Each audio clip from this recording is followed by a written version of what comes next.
Jericó é um verdadeiro paradoxo para nós que somos cristãos, porque eu coloco o fator Jericó, terra de paradoxos, onde o salvo pode se perder e o perdido pode se salvar.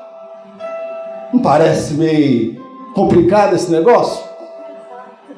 Terra de paradoxo. O que é paradoxo? São duas coisas praticamente quase que antagônicas, que duas ideias contrárias, no mesmo fenômeno, ou talvez no mesmo lugar, numa mesma pessoa, no mesmo objeto. Em Jericó, nós vamos nos deparar com algumas questões que a teologia, ela se divide até hoje. Há dois postulados. Terra de Jericó, o salvo, você vai compreender que o salvo pode se perder e o perdido pode se salvar. Amém, querido? A vida é uma roda gigante. Ela dá voltas.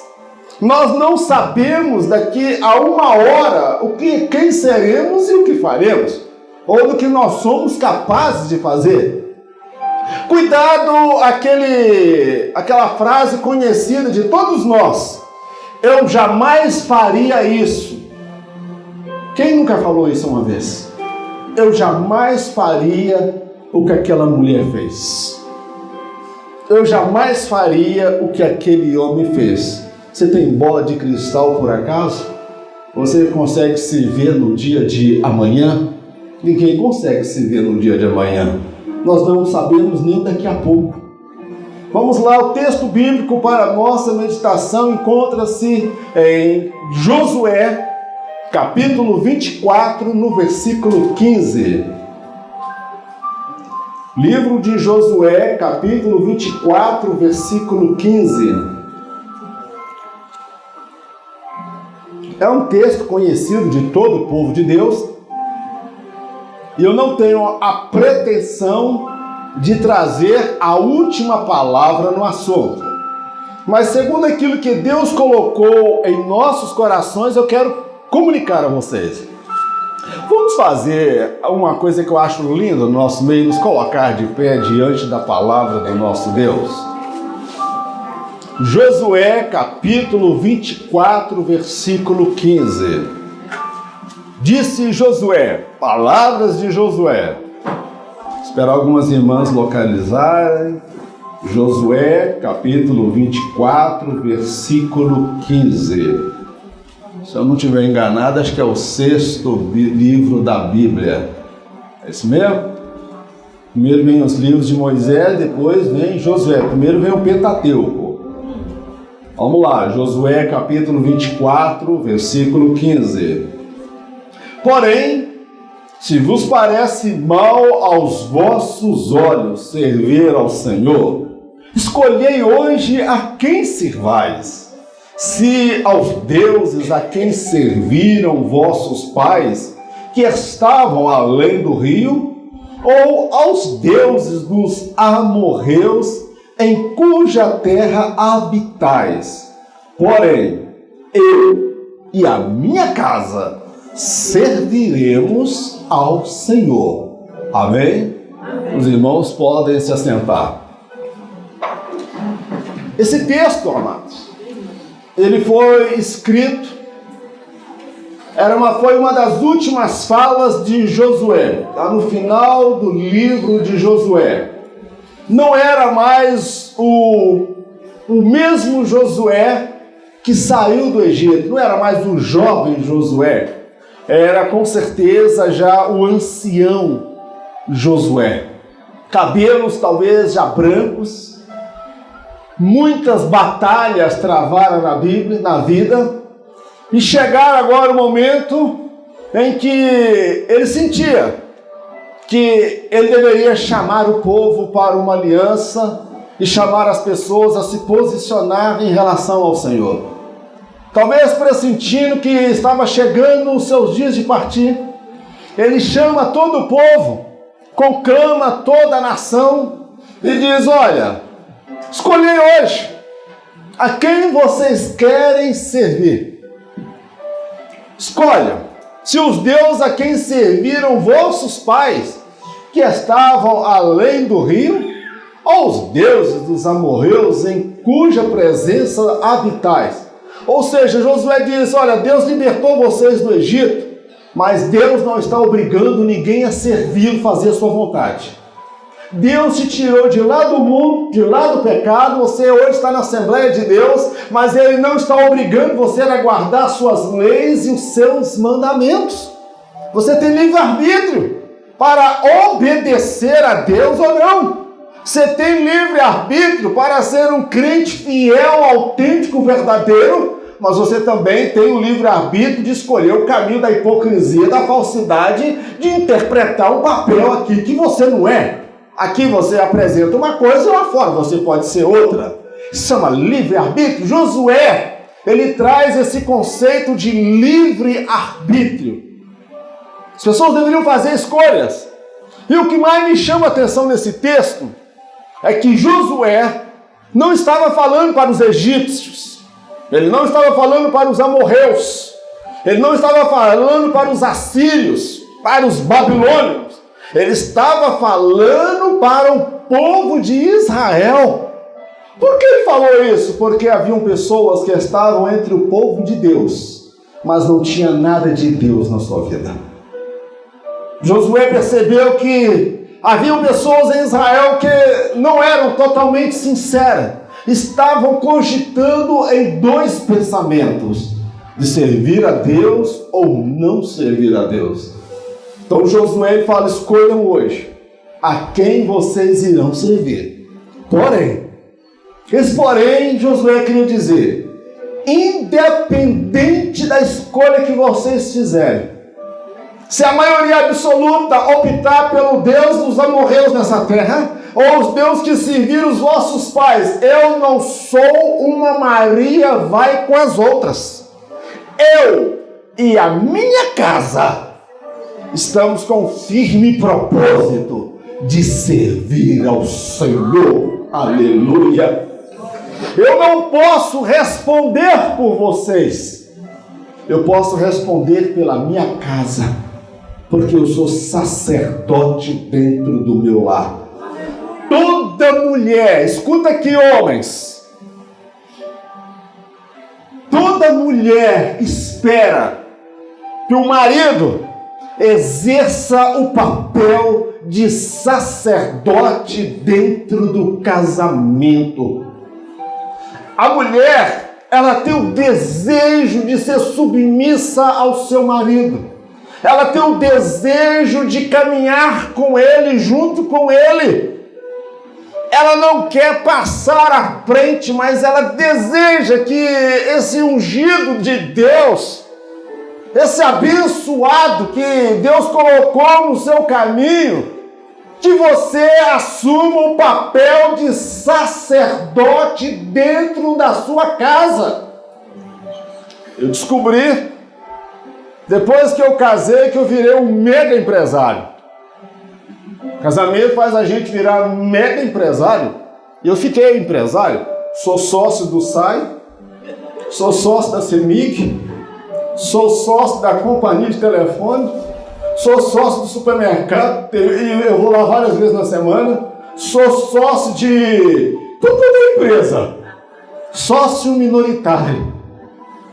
Aí, meu querido, não é somente colocar, como diziam os antigos, o arroz e o feijão dentro de casa, porque Jesus diz que nem só de pão viverá o homem, mas de toda a palavra que procede da boca de Deus.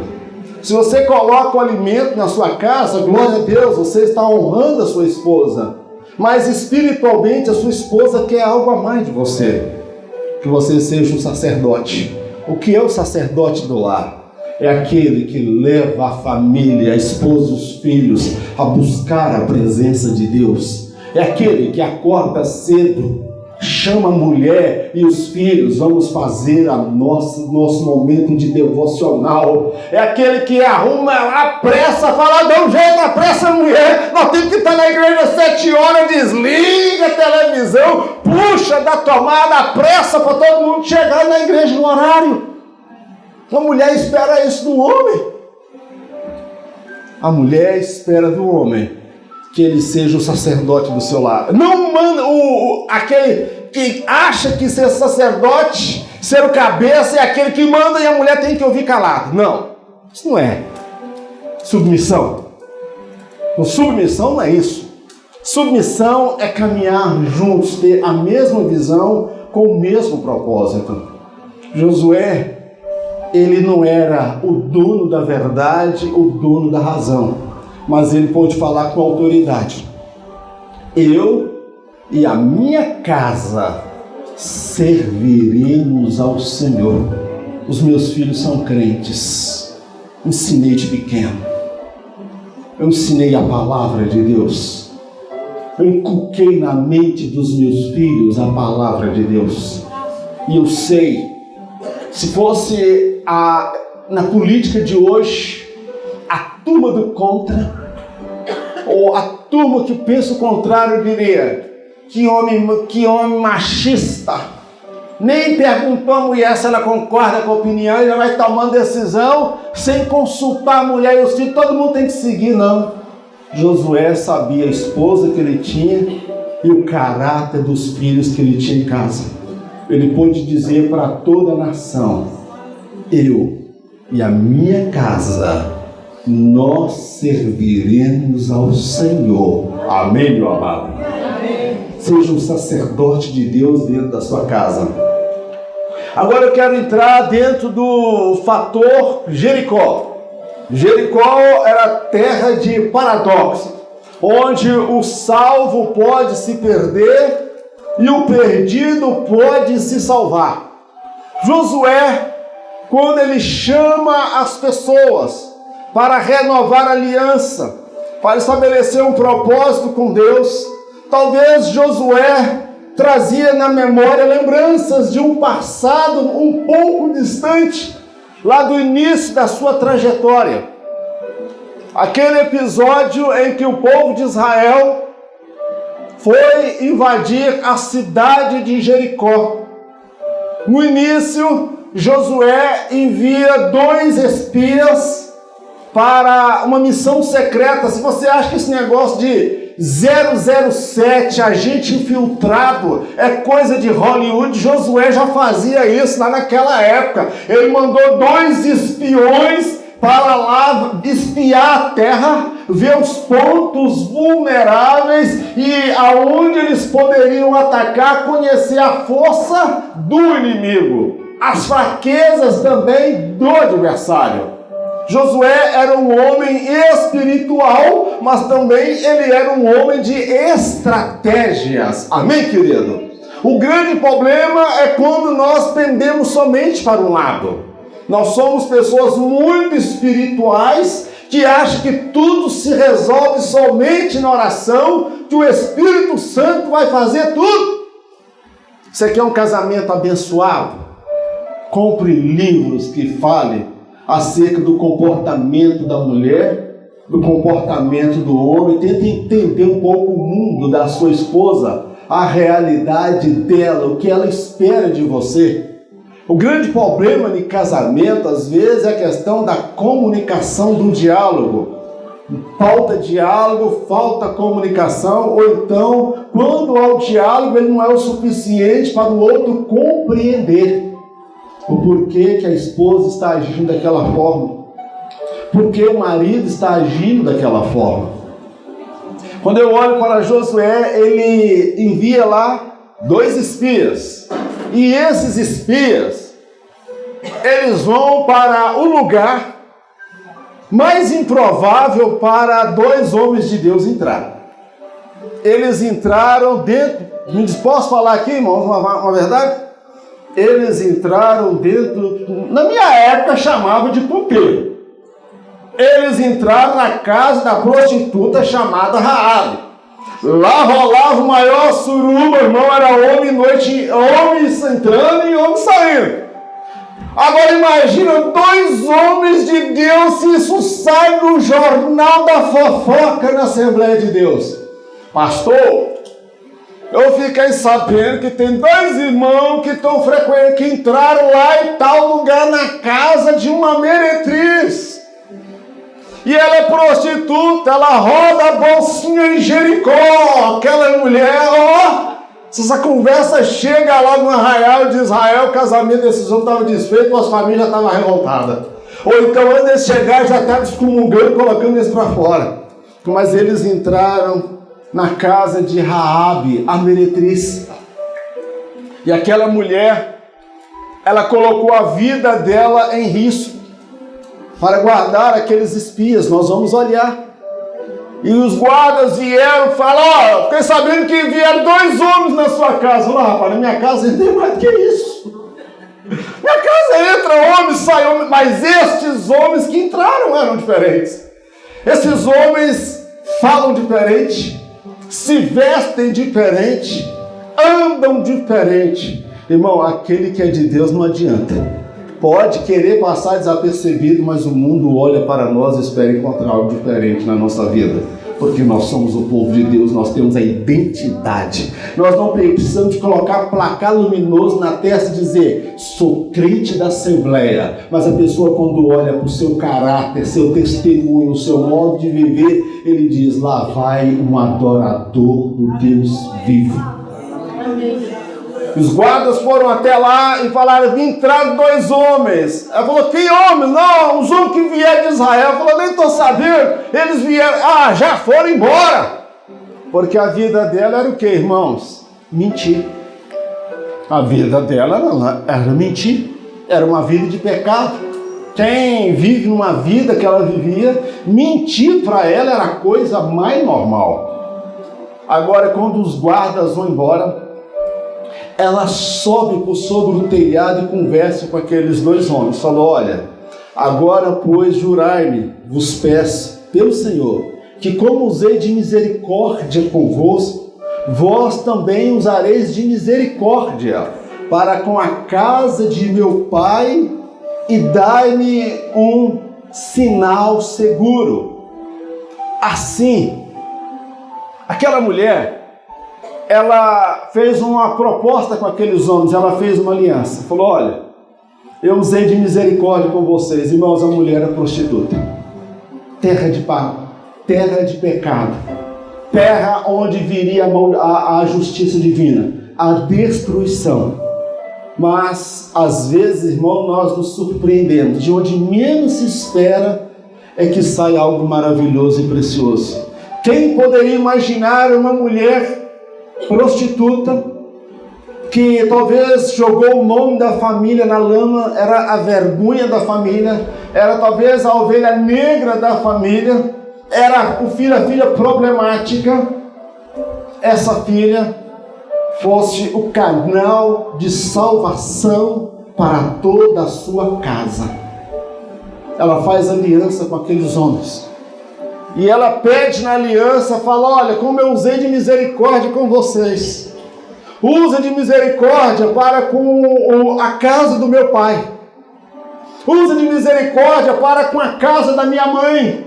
Eu tenho pai, eu tenho mãe, eu tenho irmãos, eu tenho sobrinhos, e eu sei que virá uma destruição, uma catástrofe, uma tragédia, porque o Deus que vocês servem foi o Deus que destruiu, mandou as pragas no Egito, matou o exército de Faraó, abriu o Mar Vermelho, abriu o Jordão. O Deus que vocês servem é Deus no céu e é Deus na terra. A mulher não conhecia o Deus de Israel, mas sabia dos feitos do Deus de Israel. E ela fala, eu quero fazer uma aliança com vocês. Quando eu vejo Josué chamando o povo para fazer aliança, eu imagino Josué lembrando desse episódio, desse fato. Agora, terra de Jericó é a terra onde o perdido pode se salvar. Amém, querido? Era uma mulher perdida. Era uma mulher que, se morresse na vida que ela estava vivendo, ela estaria aguardando o juízo final. Agora nós vamos observar que terra de Jericó é uma terra de paradoxo, porque ocorreu uma salvação inesperada. Mas por outro lado ocorreu uma condenação também inesperada. Josué, no capítulo 6, no versículo 25, assim deu Josué, aqui é Josué confirmando a aliança com Raabe. Assim deu Josué vida à prostituta Raabe e à família de seu pai, e a tudo quanto tinha, e habitou no meio de Israel até o dia de hoje, porquanto esconderam os mensageiros que Josué tinha enviado a espiar Jericó. Josué confirmou a aliança, ele preservou a vida do pai e da mãe. Irmão, pode falar uma coisa? Tem crente na igreja que é pior do que a prostituta de Jericó. Não preocupa com a família, não preocupa com o pai, não preocupa com a mãe. Tem homem velho barbado que até hoje come nas custas do pai e da mãe. Tem pessoa que ainda vive explorando casalzinho de idoso que recebe aposentadoria e não ajuda nada em casa. A Bíblia fala: honra pai e mãe para que tudo te vá bem, prolonga os seus dias sobre a terra. Eu tenho falado com os meus filhos isso. Quando vocês tiverem idade de trabalhar, a conta de água vai ser para um e a conta de luz vai ser para o outro. Eu não preciso do dinheiro dele para pagar água e luz, que eu tenho pagado isso aqui. Eu virei sócio. Você migra e não sai. Mas para que eles sejam prósperos e abençoados, eles têm que contribuir dentro de casa. Ensina desde pequeno. E Josué guardou aquela mulher. Aquela mulher foi salva porque ela tinha visão de família. Amém, querido? Ela foi salva, fez aliança com Deus e muito mais. Aquela mulher, ela entrou para a genealogia de Jesus. Meu irmão, o que é isso? Genealogia. Você sabe o que é avô? É o pai do seu pai, não é? O avô. E o bisavô? É o pai do pai, seu pai. E o tataravô? Eu não sei dizer qual o nome que daria, mas essa Raabe aqui era tataravô de Jesus. Jesus era descendente da descendência de Raabe. Deus agradou tanto daquela mulher que falou: eu tenho que colocar uma mulher dessa na genealogia. Meu filho vai ser descendente dela. Porque essa mulher tem visão de família. Essa mulher tem visão de família. Ela poderia pedir o ouro, a prata, pedir a metade da cidade, o que sobrou ali na cidade para ela. Mas ela compreende que a maior riqueza que havia em Jericó era o pai, era a mãe, eram os irmãos, era a família. Irmão, o que você valoriza? O que você não pode viver sem? Se fosse de sites aí de pesquisa na internet, muito pode dizer: eu não posso viver sem meu iPhone, eu não posso viver sem meu smartphone, eu não posso viver sem bônus de internet ou sem de Wi-Fi, que eu fico doente. Tem gente que vai falar um monte de coisa: eu não posso ficar sem salão de beleza, eu não posso ficar sem o meu carro, eu não posso ficar sem isso. Nós estamos vivendo um período de crentes materialistas, crentes que se importam com as coisas, que amam as coisas e desprezam pessoas. E isso acontece dentro da casa de Deus. Marido que vai dormir fica do lado na internet com o smartphone, e quando a mulher dorme, só Deus sabe o que ele está vendo naquela tela de internet, meu querido. O pecado está dentro de casa. Raabe, ela tinha visão de família. O que era precioso para ela, importante para ela, pelo qual ela colocou a vida dela em risco, era a família. Ela guardou aqueles homens, ela compreendeu que aqueles homens eram do povo de Israel, era do Deus vivo. Ela falou: opa, chegou a oportunidade, eu vou fazer aliança com esses homens. Eu vou colocar minha vida em risco, mas eu vou conseguir salvar o meu pai, a minha mãe e os meus irmãos. Pelo que você daria a sua vida? A Bíblia fala que o marido, se necessário for, ele morre para proteger a sua esposa. Mas tem muitos maridos que estão matando a sua esposa de desgosto, de amargura, de tristeza. Xinga. No começo era minha flor, minha princesa, era tudo minha gatinha. Aí com o passar dos anos parece que vai mudando, sua anta, sua burra. E difama a esposa com a mãe, com o pai, com a família, para todo mundo. Fala dos defeitos. Pelo amor de Deus, meu irmão, tu é crente ou não é? Quando não é a mulher que vai falar dos defeitos do marido, ou quando não, fica contando os segredos da vida íntima para a concorrência. Meu irmão, você tem uma coisa que eu aprendi: a gente faz publicidade do evangelho. Mas o que acontece lá em casa, se tá bom, se tá ruim, eu não preciso fazer publicidade para ninguém, que a concorrência tá brava. Vai que alguém descobre que lá na sua casa tem filé mignon, você tá comendo bom do melhor, e o Ricardão chega junto, meu querido. Vai que você fica fazendo publicidade aí, falando das maravilhas, e as piriguetes chegam junto, minha irmã. Seja sábia. Guarda seu casamento, preserva seu lado dos perigos. Tem mulher que coloca o marido nos braços da outra. Aí depois, quando o casamento acaba, vai e põe a culpa no diabo. É o diabo lá do inferno. Ó, fui eu não. Não tem nada a ver com esse negócio, não. Foi você que colocou ele para dormir no sofá.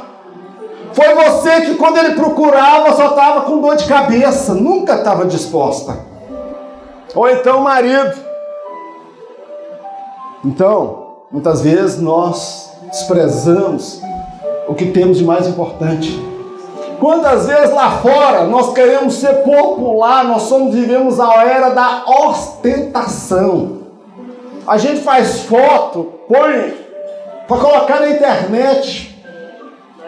E tem umas que põem a foto, irmão, que pegam de cima para baixo, e me desculpa que aqui não acontece isso, mas aquele bojo, Fafá de Belém, e tem uns aplicativos que faz aumentar o volume e coloca aquilo lá, meu irmão. Ô, meu irmão, você está traindo coisa ruim para você aí. E o trouxa do marido não fala nada. Tá todo mundo vendo o produto e a mercadoria dele. Daqui a pouco ele tá com a cabeça enfeitada. Então, irmãos, Raabe, ela tinha visão de família.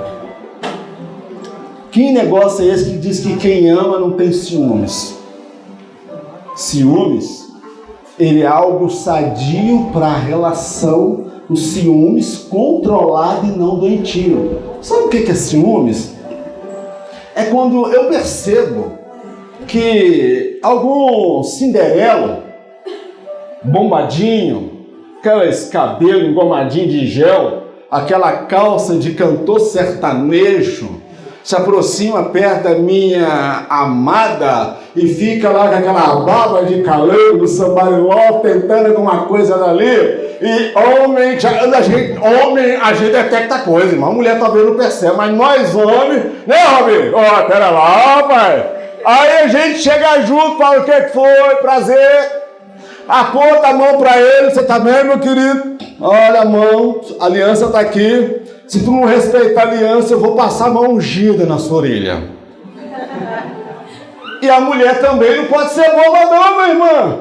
A concorrência está difícil. Daqui um dia, como diz um pastor aí, homem, macho mesmo, vai ser achado em museu. Aquilo era hétero. Porque estão invertendo tudo. O Supremo já disse que agora não pode nem falar contra, que a gente tem que engolir calado. Antigamente era proibido, depois passou a ser permitido, que um dia vai ser obrigatório. Então, as mulheres, fiquem atentas, porque quando tu está desprezando, tem um monte de desesperado encaiado, que não tem Deus na vida dela, querendo pegar o que você tem. Guarda o que tu tem para que ninguém te tome. Amém, querido? Mas cuida do seu tigrão. Amém? Não deixa ele passar fome, não. Cuida bem dele. Porque um homem realizado em todas as áreas da vida, irmão, é um homem diferente. Ele não tem depressão, não tem sono, acorda de manhã alegre para trabalhar. E quando a mulher, ele sabe que aquele negócio vai acontecer, ele ajuda a lavar vasilha para andar mais rápido, ele ajuda a lavar roupa, ele ajuda a arrumar as coisas, porque vai ter festa logo mais. Agora tem irmã que fica até 10, 11 horas da noite para ver se o homem dorme, ou roupa que não acaba ou vazia. Vocês estão entendendo, irmão? Raabe, ela valorizava a família. As irmãs de cabelo mais branco, ela, meu Jesus amado, eu estou ouvindo isso na igreja, meu Deus. Quantas irmãs aqui conhecem algum irmão que caiu nos braços de uma que não era a esposa dele? As irmãs conhecem? Quantos aqui conhecem? Conheço, Senhor. Porque a gente não trata desse assunto na casa de Deus. Agora, a terra de Jericó era terra de paradoxos, porque ocorreu uma salvação onde menos se esperava acontecer uma salvação. Dentro do puteiro, dentro da casa de prostituição. Aquela mulher se arrependeu, abandonou a vida de miséria que ela vivia, se converteu a Deus e Deus agradou, que entrou até com a genealogia de Jesus. Agora, na terra de Jericó, mais uma outra surpresa, uma condenação inesperada. Lá em Josué capítulo 7, verso 20 e 21. E respondeu Acã a Josué e disse: verdadeiramente pequei contra o Senhor Deus de Israel, e fiz assim e assim. Irmão, Acã, ele vai confessar o pecado dele. Primeiro lançaram sorte. Quando eles foram travar uma batalha contra a cidade de aí o trem ficou feio. Israel foi derrotado. Josué coloca a boca no pó, fica contrariado, vai consultar a Deus e Deus fala: tem um anátema no meio de vocês. Por isso que o trem está dando certo. É alguém em pecado no meio de vocês. O pecado impede a igreja de crescer. O pecado afasta a presença do Espírito Santo de Deus. O pecado faz separação entre vós e o vosso Deus.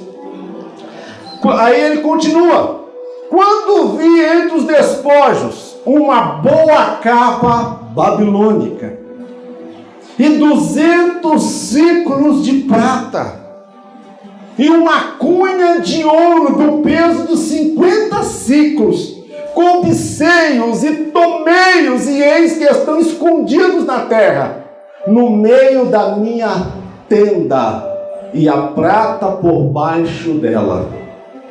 Acã, ele consegue fazer algo que ninguém esperava. A destruição era para Jericó, as famílias de Jericó, que não obedeciam a Deus, que não temiam a Deus e faziam o que era mal aos olhos do Senhor. Mas para a surpresa de Josué, ele se depara com um homem chamado Acã, que ele viu 3 coisas: a capa babilônica, 200 ciclos de prata e uma cunha de ouro. E ele fala que ele cobiçou aquele trem, irmão. E o que é pior, ele pegou aquilo e levou para a sua tenda e escondeu aquilo debaixo da terra, dentro da tenda. Agora eu pergunto para vocês: como é que um homem entra dentro de casa com um monte de objeto desse e a mulher não vê? Vocês entendem que a família de Acã estava compactuando com aquela situação? Se por um lado na terra de Jericó, nós vemos uma mulher que se converte a Deus e influencia toda a família. E toda a família é alcançada pela graça de Deus, a misericórdia de Deus. Por outro lado, ocorre uma condenação, onde menos se esperava, em Israel. E eu não tenho tempo para ler aqui com os irmãos, mas é fato que Acã, sua esposa, seus filhos, todos, servos, animais, tudo, foi apedrejado. Mas, irmão Mauro, a sentença foi dura demais. 36 homens morreram naquela batalha contra a cidade de Ai. 36 mulheres ficaram viúvas por causa de Acã. 36 mães choravam por causa de filho que morreu na guerra por causa de Acã. Filhos ficaram sem o pai por causa de Acã. Famílias foram abaladas, nunca mais teriam seus filhos de volta por causa de Acã. Por isso que o juízo de Deus foi pesado. Há pessoas que acreditam somente no Deus de amor, o Deus da misericórdia, mas o Deus de amor que criou o céu é o mesmo Deus que criou também o inferno, o lago de fogo eterno, preparado para o diabo e todos os seus anjos. Algumas lições que nós podemos aprender. Escolhas acertadas podem conduzir o homem ao caminho do céu. Não é verdade, irmãos? Não foi o que Raabe fez? Ela fez uma escolha acertada. Escolha acertada, ela pode conduzir o homem ao caminho do céu.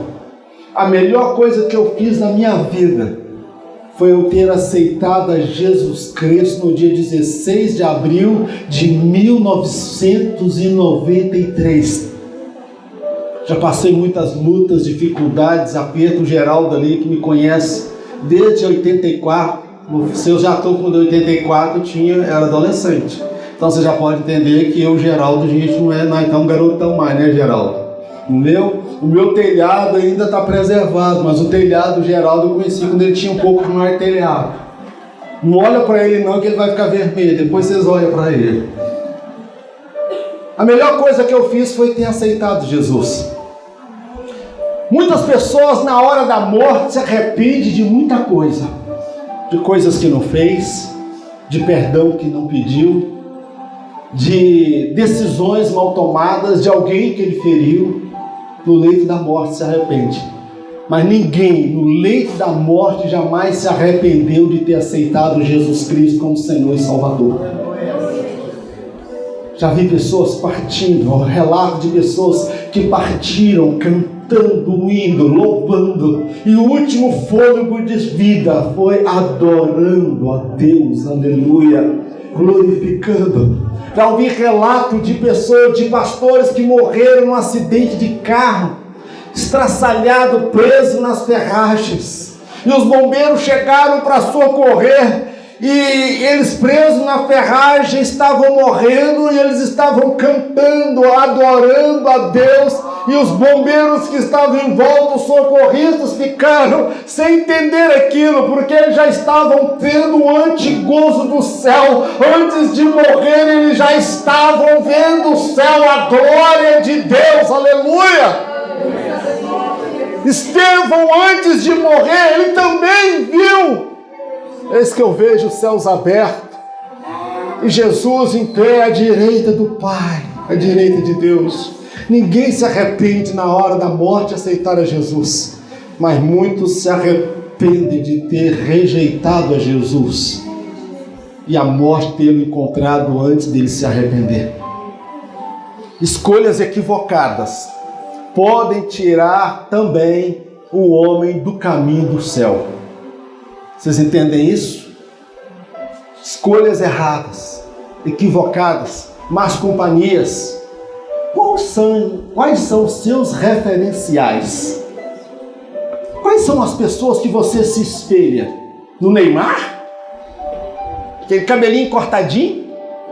que paga passagem de hotel para Paris e depois rola lá que os irmãos sabem? É isso aí que é o seu referencial? Quais são os seus referenciais? Há pessoas que justificam o fracasso na vida, no casamento, na família, porque dizem, olha, lá na igreja, lá do Grande Duquesa, tem fulano de tal lá a vida que ele vive. Canta lá na igreja e não vive nada aqui que está cantando lá. Meus referenciais são pessoas que são maiores do que eu e melhores do que eu. Quem se iguala com o porco no chiqueiro fica. Na casa de Deus tem crente carnal? Tem. Na casa de Deus tem crente problemático? Tem. Na casa de Deus tem gente usando 2 máscaras? Tem. Na casa de Deus tem gente interpretando um papel? Tem. Na casa de Deus tem gente que vai ficar para trás no dia do arrebatamento? Tem. Mas na casa de Deus tem gente sincera. Tem gente de oração. Tem gente que tem zelo de Deus. São para estes que eu colocaria o meu olhar. Quais são os seus referenciais? Visão de vida. Poderia falar de cosmovisão. Qual é a visão de vida de Raabe e qual é a visão de vida de Acã?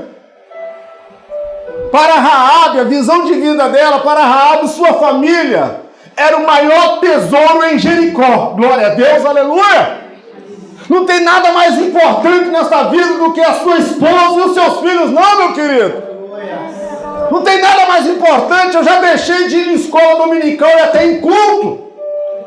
Quando a minha esposa estava em casa passando mal e doente, como é que eu vou deixar ela em casa doente, passando mal? Fiquei 3 meses sem congregar na igreja, porque ela sofreu um AVC hemorrágico. Muitos aqui sabem disso. Eu tinha que estar do lado dela 24 horas, porque eu compreendo que o meu primeiro ministério começa dentro da minha casa. Que adianta eu ganhar milhares de almas e ver meus filhos, o meu lar se perder? Raabe, ela tinha essa compreensão que a família era o maior tesouro que Deus havia dado para ela. Ela pediu, salva o meu pai, salva minha mãe, salva meus irmãos. Para Acã, o tesouro de Jericó poderia proporcionar-lhe uma vida de mais conforto. Acã, ele estava preocupado consigo mesmo. Quando nós chegarmos lá na terra prometida, eu vou ter bastante ouro, eu vou ter bastante prata, nós vamos ser ricos, eu vou ser rico. Mulher, eu vou te dar do bom e do melhor, mulher. Nós vamos entrar naquela terra que emana leite e mel, e nós vamos ter terra, vamos ter empregado, nós vamos ter tudo, mulher. E a mulher embarcou, né? Parece até que Ananias e Safira. Escondeu aquele trem debaixo da tenda. Irmão, qual é a sua visão de vida? O que é realmente importante para você? Talvez seja a noite de você olhar para o seu marido. Não espero eu mandar você fazer isso não. Mas disfarçadamente, dá uma olhadinha para ele, para ela e fala: você é o maior tesouro que Deus me deu. Você não é bonitinho até não, você é sincera, mas você é o maior tesouro que Deus me deu. Vira para sua esposa e fala para ela: nem Gisele Bündchen, nem a Rede Globo, não, aquelas atrizes globais e de Hollywood ganha de você. Você supera todas, mulher. Essa é a maior dádiva que Deus me deu. Vira para o seu filho, para a sua filha e fala: você é um presente que Deus me deu. E eu não aceito perder você para o diabo, para o mundo e o pecado, porque eu não gerei filhos para a perdição. Visão de família. Já vou terminar. Diferenças.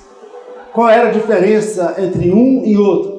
Tem depois, eu tenho certeza que o Alípio já está coçando a canela, nunca mais ele me chama em cima da hora. Ele está ali pentecostal, está andando para um lado, está pegando fogo, mas estou terminando já, Alípio. Qual é a diferença?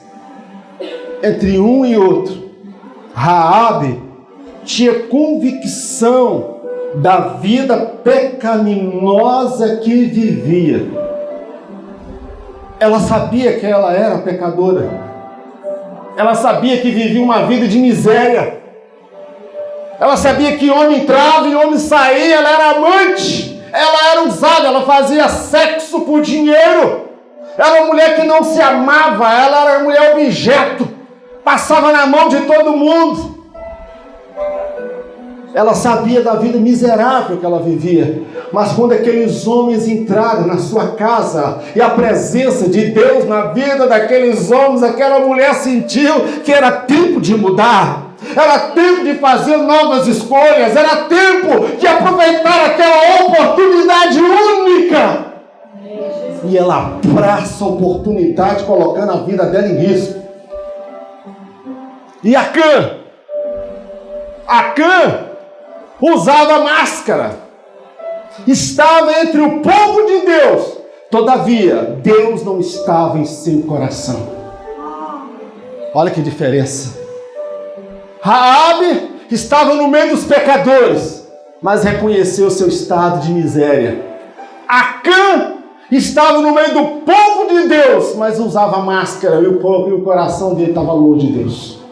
Cuidado quando você critica, censura o homossexual, a lésbica, pessoas que estão lá na vida pecaminosa, que estão numa vida de pecado, porque elas podem se render à mensagem do Evangelho e fazer algo maior do que você na casa de Deus. Você é muito importante para Deus quando você está na direção do Espírito Santo. Quando você acha que você é alguma coisa, quando você já está com espírito de altivez e soberba, você já não serve mais para Deus. Você já começa a usar máscaras. E nós não usamos máscaras. Nós somos revestidos pelo Espírito Santo de Deus. É tempo de arrancar as máscaras, porque, como eu disse, Jericó, terra de paradoxos, onde o salvo pode se perder e o perdido pode se salvar. E nessa noite, é noite de você fazer novas escolhas dentro do seu casamento. Voltando agora para Josué, vocês entendem por que Josué chama o povo? Escolhei hoje vós, a quem vocês querem servir. Talvez estava na mente de Josué aquele episódio de Raabe. Talvez quando Josué pronunciou essas palavras ali, ele olhava para Raabe e olhava quão grande, quão bondoso, quão misericordioso. Aquela Raabe agora era uma mulher decente, casada, com filhos. Serviu Deus vivo, fazia parte da congregação. Mas Josué também lembrava de Acã, que estava entre o povo de Deus e usava de falsidade. E o final dele foi um sinal trágico. E Josué, na responsabilidade de líder daquela nação, líder militar, mas também líder espiritual, ele chama aquele povo e fala: gente, eu me lembro talvez de Acã, o que Acã fez, eu não quero que aconteça com vocês. Escolham hoje a quem vocês vão servir. Se os deuses que serviram os vossos pais, ou os deuses dos amorreus na terra em que vocês se encontram. Agora vocês ficam sabendo de uma coisa, que eu e a minha casa serviremos ao Senhor. Lá em casa a maior riqueza que tem é o Senhor. Ele é o nosso tesouro. Ele é a razão do nosso casamento estar dando certo. Ele é a razão da minha família ser abençoada. Tudo pode dar errado, mas o Senhor é o meu tesouro. Ele é a nossa riqueza. O casal precisa compreender. Nos casamentos não tem dado certo, a família dá errado. Sabe por quê? A mulher cria expectativas muito além da possibilidade do seu marido. Tem mulher que acha que o homem é Deus. Ela acha que ele vai resolver o problema. Quando o problema bate na porta, a cabeça da mulher, a mulher fica angustiada, aflita, desesperada. E ela vem desabafar com o homem. E o homem fica desorientado, porque o homem não fala, ele entra como foi dentro de uma caverna, como fez Elias, porque ele não tem todas as respostas. É hora de você compreender o seu marido, de você compreender a sua esposa. Ela não é burra, ela não é ignorante, ela não tem as curvas perfeitas, tem até umas dobrinhas, tem até algumas celulites, tem algumas estrias, mas nenhuma outra mulher te faz tão bem, tão feliz como esta mulher. Esse homem é até meio barrigudinho, mal acabado, lembra até o Shrek. Mas esse homem não é um Gianecchini, não é um Brad Pitt, não é o saradão que você vê lá no Facebook. Olha, cara, isso aqui é avião, não é aquele teco-teco que eu tenho em casa, não.